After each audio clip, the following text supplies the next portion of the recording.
Nakalaboso ang dalawang tulak umano ng droga na ang estilo umupa ng kwarto sa mga apartel na di kalayuan sa lugar ng transaksyon. Tinutukan niya ni Cesar Apolinario. Exclusive! Matapos makumpirma ang tip ng asset, nag-check-in sa isang apartel sa Barangay E. Rodriguez, Quezon City ang target na mag-live-in partner na umano'y tulak ng droga kahapon ng hapon. Erga na pulis. Agad na raw na nakipag-ugnayan ng QCPD sa Philippine Drug Enforcement Agency at sa Barangay E. Rodriguez para ikasa ang buy-bust operation. Nakipagtransaksyon na rin ang pulis na nagpanggap na buyer kung magkano at saan ang abutan ng iligal na droga.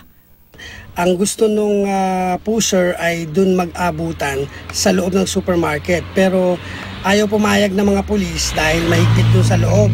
Ang gusto nila, lumabas yung pusher at sa kalye mismo sa kahabaan ng Ermin Garcia, isagawa yung palitan. Nang mangyari ang palitan ng droga, agad kumilos ang pulisya.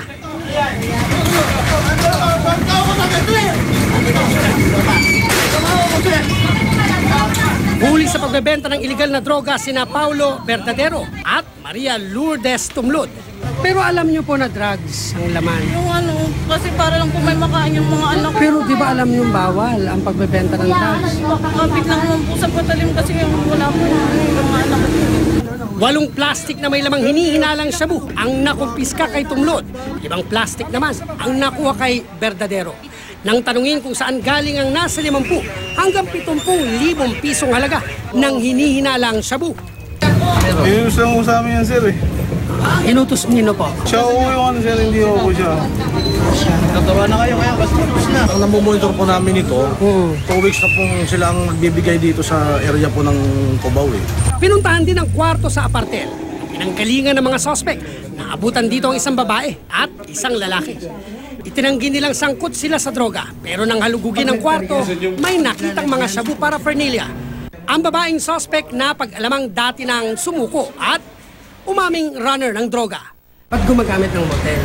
Kasi diyan ang pinaka-safe para sa kanila. Dahil dito mismo sa loob ng hotel, tinatarya yung mga bulto-bultong shabu. Naharap sa kasong paglabag sa anti-illegal drugs ang 4 na nakalabosong suspect. Cesar Apolinario, nakatutok, 24 oras.